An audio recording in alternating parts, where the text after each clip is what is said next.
En Radio Tubí, lector de tabaquería, la radio del tercer milenio a toda hora. Rescatando una tradición de aquella sociedad cubana que creía en la prensa.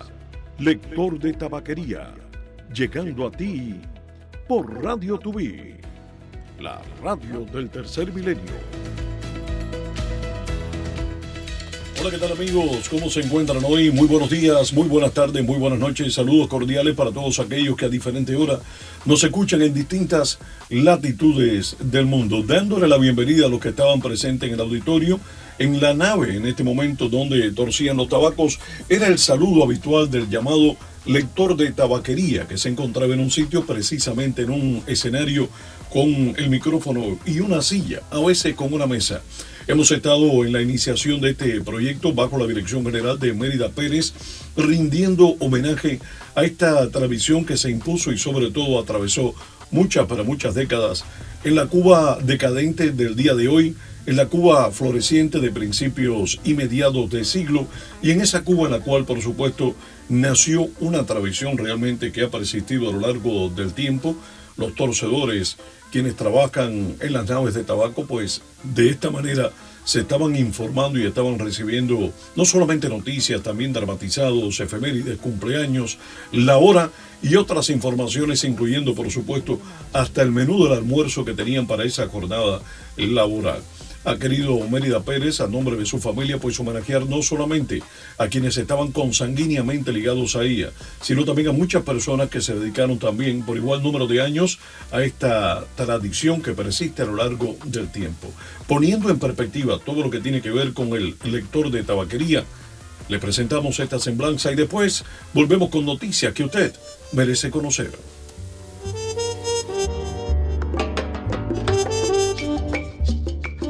La lectura en la tabaquería se introdujo en La Habana en el año 1865 en la fábrica El Fígaro. Siglo y medio después, en las fábricas de tabaco de Cuba entera continúan leyéndose los libros de siempre, incluido El Rojo y el Negro y las aventuras escritas por Alejandro Dumas. De tanto escuchar los tabaqueros las peripecias de Edmundo Dantes, surgió la marca de habanos más famosa del mundo, los Montecristo. Se trata tan solo de un ejemplo de cómo en el ADN de la lectura ha estado siempre la necesidad de socialización de las mismas. Pero mientras que en el ámbito analógico ha exigido la presencialidad y ha estado sujeta al sistema del boca a boca, lento pero seguro, ahora los desarrollos tecnológicos la han elevado a un nivel de intervención global. Aunque en término ha trascendido como función de personaje masculino, el lector de tabaquería puede ser también una mujer, como ocurre a una fémina que desempeñe esta labor en cualquier ciudad del mundo. Su tarea diaria consiste en leer diarios, libros u otros textos, para quienes tengan puesta la atención de sus ojos y manos en las labores de manipular y transformar las aromáticas hojas del tabaco en un excelente puro, extendiéndose además a las tareas de despalillo y escogida. La primera referencia acerca de esta singular ocupación que algunos consideran tan cubana como las palmas reales que crecen a lo largo de todo el país, se remonta a 1865 en la fábrica de tabacos El Fígaro. Luego, hubo un tiempo de silencio y reaparece en 1880. En 1896, un año después de iniciada la tercera gesta independentista contra España, en la llamada Guerra Necesaria, iniciada en 1895, volverían a desaparecer en Cuba los lectores de tabaquería, que resurgen de nuevo en la era republicana a principios del nuevo siglo. En sus inicios y hasta principios de la década del 60 del siglo XX, eran los propios trabajadores del sector quienes aportaban los fondos monetarios de sus salarios para que se les pudiese pagar a este personal, cuya voz le hacía los días más agradables e instructivos a los operarios. Con el tiempo, esos lectores de tabaquería se fueron relacionando con los intereses de clase de los trabajadores del sector, promocionaron sus anhelos sociales y participaron en sus luchas. Se les lee el periódico, el estado del tiempo y novelas, igualmente poemas. Se les recuerda incluso el cumpleaños y algunos de los trabajadores o sus familiares, y hasta se informa y comenta sobre el menú que se servirá ese día en el comedor obrero. Es una tradición que si los trabajadores quedan satisfechos con la labor del sector de tabaquería, suenen contra sus mesas a manera de aplauso sus chavetas, que no son otra cosa que las cuchillas planas de metal con las cuales cortan las hojas de tabaco. Sin embargo, si están insatisfechos, entonces tirarán al suelo dicha herramienta. Se le atribuye a lecturas de las novelas como El Conde de Montecristo de Alejandro Dumas, así como Romeo y Julieta de William Shakespeare, el haberle adjudicado tales nombres a vítolas, que no son otras que medidas de calibre o formas de puros devenidas en marcas cubanas que han alcanzado fama a nivel mundial. La primera de esas obras de la literatura universal se dice que fue una de las favoritas, cuya lectura pedían los trabajadores torcedores de las fábricas de puros cubanos. La del lector de tabaquería es una labor que entretiene y eleva el nivel cultural de aquellos que los escuchan diariamente. A través de una voz con rostro conocido, ellos están al tanto de las últimas noticias nacionales o internacionales y lo mejor de la literatura universal y cubana, además de otras opciones de interés en el sector. El reconocido escritor y periodista espirituano ya fallecido, Tomás Álvarez de los Ríos, también realizó esa labor en una época de su vida.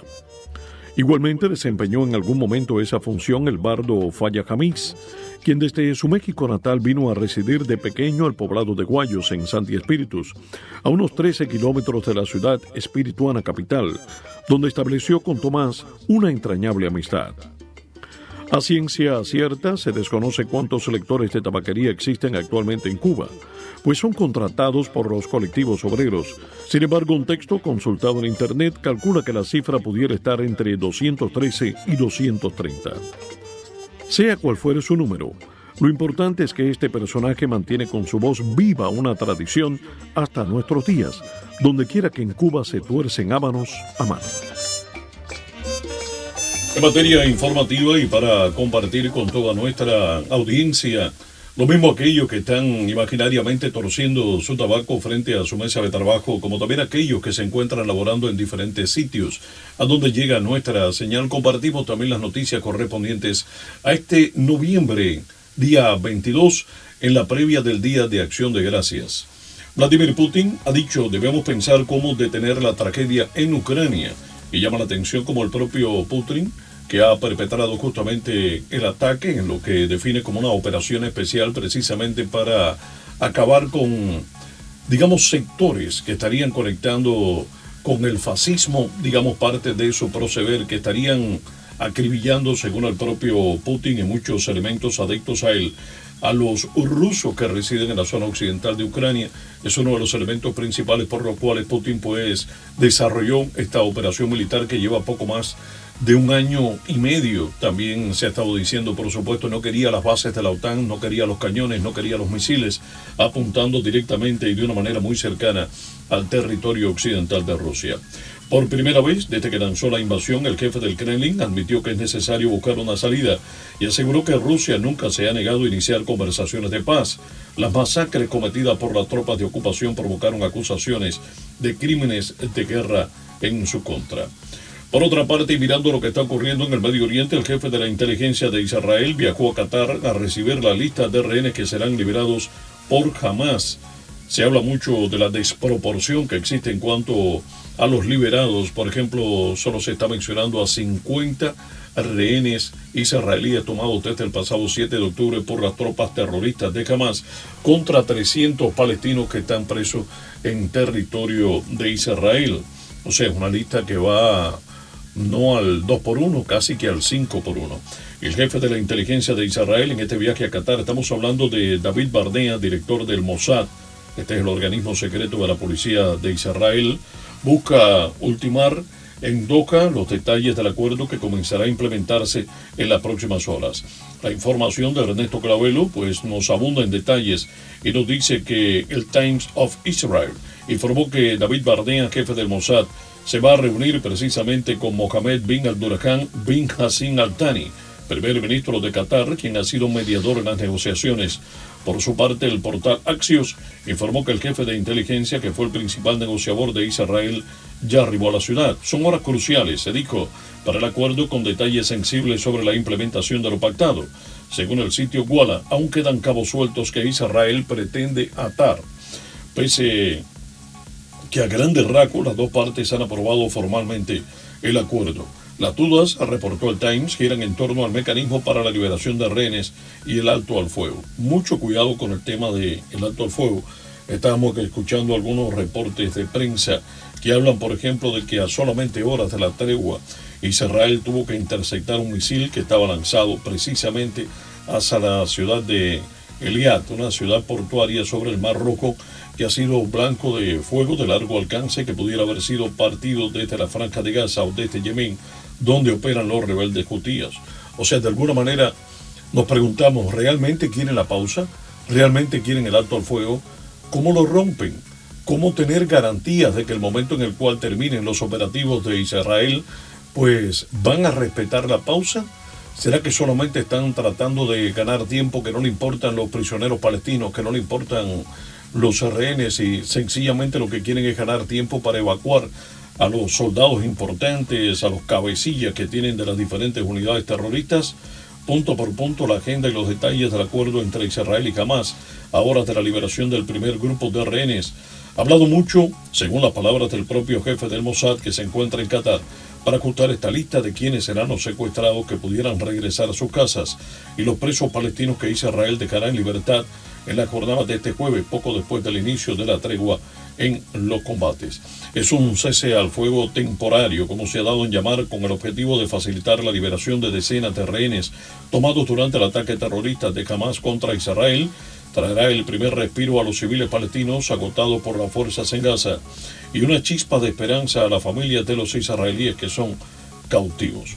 Son parte de la noticia de lo más importante. También en la jornada de ayer, aquí en el condado Miami-Dade, pues tuvimos las elecciones, señores. Ya tenemos un nuevo alcalde en la ciudad de Miami Beach. Estamos hablando de Stephen Minor, electo como nuevo alcalde de Miami Beach. Ganó Minor el 54% de los votos escrutados, derrotando en la bien llamada segunda vuelta electoral al excomisionado Michael Góngora. De acuerdo con información oficial del Departamento de Elecciones de Miami-Dade, Minor, con la victoria, pues se apunta a estadísticas importantes. La campaña suya se vio sacudida por controversia en los últimos días, luego de que varias mujeres denunciaran de manera anónima que Minor las había acosado sexualmente, cosa que fue negada por Minor enfáticamente. Va a reemplazar a Dan Herbert, quien había ocupado el cargo desde el 2017, y ya por la cantidad de años en la silla de la alcaldía, pues no podía continuar justamente allí. Él es actualmente el comisionado por el Grupo 4, estoy hablando de Stephen Minor, de Miami Beach, posición a la que renunció precisamente para contender por la alcaldía. Su cargo en la comisión será ocupado entonces por la ex ejecutiva y vicepresidenta de la Junta de Planificación de Miami Beach, Tania Karkov Bat, quien derrotó hace un par de semanas al agente de bienes raíces Andrés Asion. Han sido muchos los resultados también, por ejemplo, en asientos que tienen que ver con la comisión. Miguel Ángel Gabela derrotó a Alexander Díaz de la Portilla por el distrito número 1 y Damián Pardo dio también la sorpresa superando a Sabina Cobo, la ex periodista colombiana. Estamos hablando del distrito número 2. De acuerdo con la información del Departamento de Elecciones del Condado Miami-Dade, Gabela obtuvo el 54% de los votos, mientras que Díaz de la Portilla solamente logró el 45%. Ya saben ustedes que en el distrito 2, en la contienda, la Cobo, Sabina, no logró la reelección al cargo, que ganó en una elección especial en febrero, en la que habrían participado 13 candidatos, luego de que el comisionado Ken Rouser renunciara a su cargo para entrar en la contienda por un asiento en el Congreso Federal. Así están las cosas en las elecciones locales aquí en el condado Miami-Dade. Información para que no le falte, para que se instruya allí en su puesto de trabajo, al estilo del lector de tabaquería, como se hacía en su dinámica. Nos vamos a la pausa con un mensaje y recuerden que estamos aquí en micrófono abierto.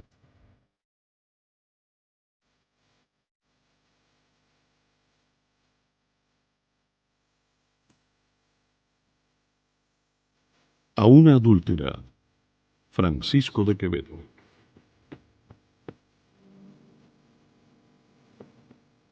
Solo en ti, lesbia, vemos que ha perdido el adulterio la vergüenza al cielo. Pues qué tan claramente y tan sin velo has los hidalgos huesos ofendido. Por Dios, por ti y por mí, por tu marido, que no sepa tu infamia todo el suelo. Cierra la puerta, vive con recelo, que el pecado nació para escondido. No digo yo que dejes tus amigos, mas digo que no es bien que sean notados de los pocos que son tus enemigos. Mira que tus vecinos afrentados dicen que te deleitan los testigos de tus pecados más que tus pecados.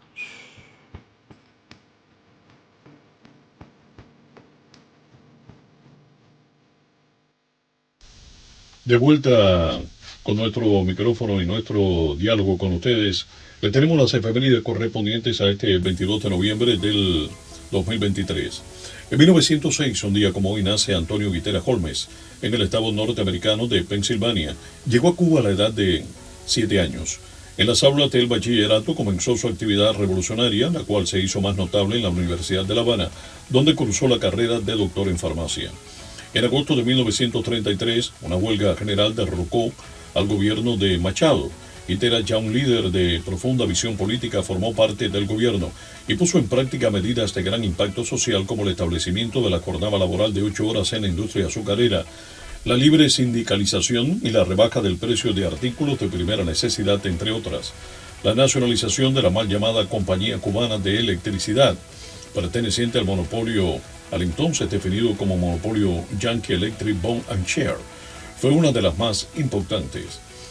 Cada 22 de noviembre se celebra el Día del Farmacéutico Cubano, en digna conmemoración al natalicio de Antonio Guiteras. Por su parte, el 22 de noviembre de 1923 nace en Santiago de Cuba el notable locutor, comentarista deportivo, animador, escritor, narrador de aventuras y radionovelas Antonio Víctor Pera Quintana. Fue uno de los fundadores del Noticiero Nacional de Televisión, donde, por supuesto, estaba obligado a defender un discurso desde la óptica oficialista. En 1948 nace uno de los más prestigiosos músicos, compositores y directores de orquesta de Cuba, Adalberto Álvarez Sayas, el Caballero del Son, como también era conocido entre todos los cubanos, fundador de dos de las más exitosas bandas cubanas de todos los tiempos. Estamos hablando de Son 14 y Adalberto Álvarez y su Son. Cursó estudios en la Escuela Nacional de Arte, la ENA, desde 1966 hasta 1972. Fue además profesor de literatura musical de la Escuela Provincial de Arte de Camagüey desde 1973 hasta 1978. Muchas efemérides este 22 de noviembre, un día como hoy.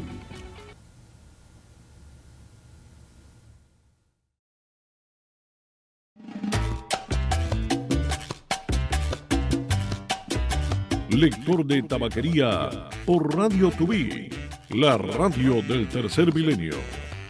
Lector de tabaquería, ponte al día.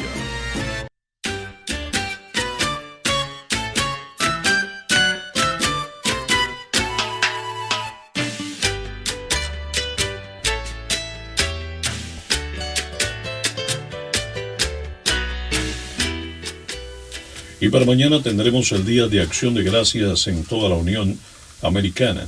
Su historia, significado, tradiciones y más curiosidades estaremos compartiendo este y en el día de mañana. Thanksgiving, o Día de Acción de Gracias, es una celebración tradicional en Estados Unidos y Canadá. Cada año se populariza un poco más en América Latina. Para dar comienzo oficial a las celebraciones navideñas, llega el Día de Acción de Gracias, una fecha para reunirse con los seres queridos y agradecer por la vida, la salud y mucho más. El Día de Acción de Gracias se celebra el cuarto jueves del mes de noviembre. Este 23 corresponderá justamente al día 23, que coincide con el número del año. La fecha es una tradición arraigada en Estados Unidos y Canadá, sin embargo cada vez más popularizada en América Latina. Se celebró por primera vez en 1621 por los pobladores de la colonia de Plymouth, Massachusetts, en Estados Unidos, de acuerdo a investigaciones publicadas por National Geographic. Los colonizadores, que después fueron llamados peregrinos, habían llegado desde Inglaterra un año antes, justo antes del invierno. La mitad de la colonia murió de hambre y gracias a la ayuda de un nativo lograron sembrar maíz. Por ello, en el otoño de 1961, después de lograr una cosecha, el gobernador del sitio dedicó un día para dar gracias. Existen dos versiones de la historia. La más romántica dice que los peregrinos invitaron a los nativos a celebrar la cosecha en medio de una fiesta con pavo, maíz, calabaza, frutas secas y mucho más. Dicen que los peregrinos y los nativos convivieron, agradecieron y convivieron en unión, al menos durante ese día. Sin embargo, organizaciones de nativos norteamericanos luchan hasta la actualidad para aclarar que el Día de Acción de Gracias es el inicio a siglos de opresión que le quitó territorios mientras que el gobierno de Estados Unidos se expandía. Desde 1970, distintos grupos activistas de nativos americanos en Nueva Inglaterra conmemoran esta fecha como un día nacional de luto. De acuerdo con registros históricos, en 1623, el gobernador declaró el 30 de julio como el Día de Acción de Gracias para celebrar un largo periodo sin lluvias. La tradición fue irregular los años siguientes. Hasta 1789, después de que las 13 colonias se unieran, el presidente George Washington presentó un acuerdo al Congreso para definir un día nacional para esta antigua celebración. En 1789 decidieron que el Día de Acción de Gracias sería el 26 de noviembre. La fecha se celebraba solo en algunas regiones de Estados Unidos. La expansión de la celebración en todo el territorio se le atribuye a Sarah Hare, editora de la revista Goodix Lady Books, que en 1846 lanzó una campaña para popularizar dicha fecha.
Acompáñenos a homenajear esta bella tradición, cubana como el tocororo, auténtica como el aroma del tabaco.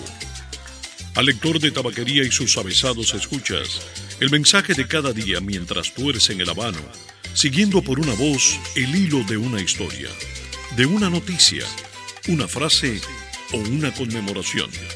Desde una silla y con el auxilio de un micrófono, así llega al torcedor la mejor distracción posible. Amena, instructiva, necesaria.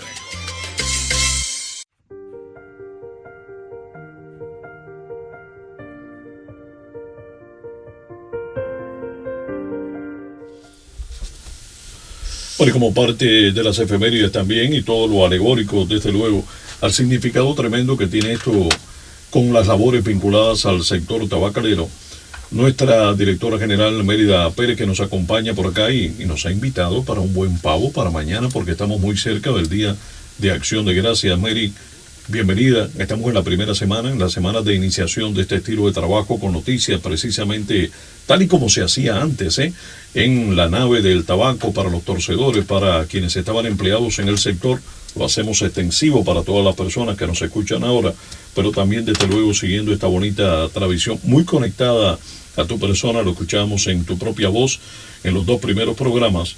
Tú me hablabas, con la bienvenida para ti, de una efeméride que tiene mucho, pero mucho que ver con el sector tabacalero. Bienvenido. Sí, mira, no podemos pasar por alto en este mes de noviembre una efeméride muy, muy importante que tiene que ver mucho con los obreros tabacaleros. Se trata de el Club San Carlos. El Club San Carlos, que ustedes saben que está en Los Cayos, al final de la calle Duval. Ese club fue fundado en 1871 por los cubanos, por los obreros tabacaleros, que ustedes saben que tuvieron una influencia muy grande en Los Cayos y en Tampa. Ahí en ese club habló José Martí a los tabaqueros en 9 oportunidades y fue el lugar donde se recaudaron fondos para la guerra de independencia. Esta efeméride data, por ejemplo, de 1892, 3 años antes de la guerra de los 10 años. Después todos sabemos que viene el Pacto del Sajón, la protesta de Baraguá y demás, pero es emblemático. El Club San Carlos fundado en Los Cayos de la Florida y todo por los tabaqueros. Ese club estuvo abandonado, derrumbándose, y posterior a la labor de muchos cubanos, patriotas emblemáticos, una importantísima participación el doctor Peñalver tuvo ahí, que se restauró en enero de 1992, y entonces los invitamos a que vayan a visitar una joya de la cultura cubana, y precisamente viene a colación porque es una efeméride muy importante y que los tabaqueros están directamente vinculados a este club. Gracias, Mary. He recibido muchos mensajes de gratitud por parte de personas que han trabajado en el sector tabacalero. Algunos preguntando de dónde nació la idea de este homenaje al lector de tabaquería, una figura muy emblemática, camino a la locución, a la propia comunicación y desde luego también conectado con esta iniciativa que le hemos estado haciendo homenaje por estos días en la iniciación de un nuevo estilo de programa, de mensaje para compartir con ustedes. Bueno, pues la autora de esa idea no es otra que nuestra directora general, Mérida Pérez, marcada precisamente en su niñez y su juventud por la propia conexión de sus familiares con este sector. Usted mantenga la sintonía. Me estaban preguntando si tenemos deporte. Sí, viene deporte, pero antes el tema. El análisis, la información deportiva, lo que ocurre en el mundo entero, en las ligas más importantes, béisbol, baloncesto, boxeo, atletismo, lo que ocurre con protagonismo latino, en Radio Tubil, el deporte en acción. El deporte en acción.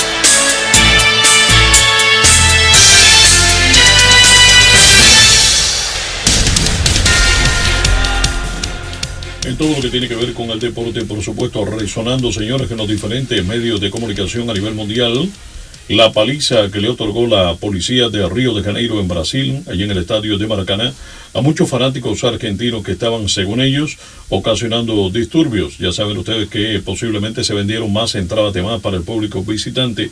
Estuvieron mezclados con los fanáticos brasileños, no estaban designados para un sector diferente donde se ubican de manera habitual las fanaticadas. Una por una parte de amarillo los brasileños, de color albiceleste los argentinos. Al estar unidos, pues desde luego se produjo una trifulca gigantesca y la policía intervino con palos en sus manos. De hecho, la selección de Argentina siguió el mando de su capitán Lionel Messi. Fueron retirados del campo pocos minutos antes de comenzar el partido. Después volvieron a la cancha. Hubo palabras entre Rodrigo, el brasileño que juega para el Real Madrid, y Lionel Messi. Estaba cuestionando Rodrigo su condición de actuales campeones del mundo, cuestionando este propio liderazgo. Un partido ríspido, digamos, de mucho empleo de la fuerza, de la dinámica, en función más que todo de anular el juego del rival. Gana finalmente el equipo de Argentina con marcador de 1-0, el gol de cabeza de Nico Tamendi, después de un tiro de esquina. Había estado dominando el partido el equipo de Brasil, que al principio se dedicó a dar muchas patadas en un primer tiempo que no tuvo dueño absoluto, aunque hubo algunas acciones por parte de Brasil importantes. El mayor dominio sobrevino en el segundo tiempo. Sin embargo, en un tiro de esquina pues se impone la formación de Argentina, decretando a la vez un resultado histórico. Primera derrota como local para Brasil en su historia, después de más de 60 partidos en la fase eliminatoria. Nunca habían perdido de locales, pero además 3 victorias consecutivas. Francamente ha tocado fondo la selección de Brasil, en este momento ocupando el puesto número 6. Si fuera, digamos, el viejo formato para los anteriores campeonatos mundiales de 32 equipos, estaría Brasil en serias complicaciones. Sin embargo, se extiende la cifra 48, con el puesto número 6 estaría técnicamente clasificándose a falta de 14 partidos. Para algunos fue el último para Dixon y estaría viniendo, digamos, para el verano, no solamente para la Copa América, sino posiblemente para los próximos partidos de la fase eliminatoria en septiembre de 2024, con el nuevo director Carleto Ancelotti, quien actualmente está rigiendo los destinos del Real Madrid. Hay muchas reacciones en la prensa mundial, memes por supuesto, no nos ganan ni a palos, estaba diciendo Olé allá en la prensa de Argentina, haciendo alusión a los palos que repartía la policía para con los fanáticos argentinos, y también recordando lo que ocurrió días antes cuando se enfrentaron el Fluminense a la postre campeón de la Copa Libertadores, derrotando a la formación del Boca Junior, cuyos fanáticos estuvieron presentes allí en Brasil. Se ocasionaron algunos disturbios y se fueron, digamos, con el rabo entre las piernas, no solamente por la derrota, sino también por algunos golpes. Lionel Messi ha dicho que veía cómo le estaban pegando a la gente, se quedó francamente muy, pero muy preocupado con lo que ocurrió. Y en medio de todas estas cosas, futbolísticamente hablando, también una bomba espectacular para la fanaticada de Argentina, pues Scaloni, su director técnico, ha dicho que posiblemente no continúe al frente de la selección. Scaloni, que fue interino, fue un director, digamos, prestado en un momento determinado, sin embargo, se apareció con ganar la Copa América justamente allí en Brasil, en ese estadio Maracaná, y para colmo, tiempo después, más de un año, gana el mismísimo Campeonato Mundial de Fútbol, la tercera estrella para la selección de Argentina. La escaloneta, como lo dicen, bajo el mando de Scaloni, que ahora se quiere salir. Algunos están en shock, algunos no lo quieren creer.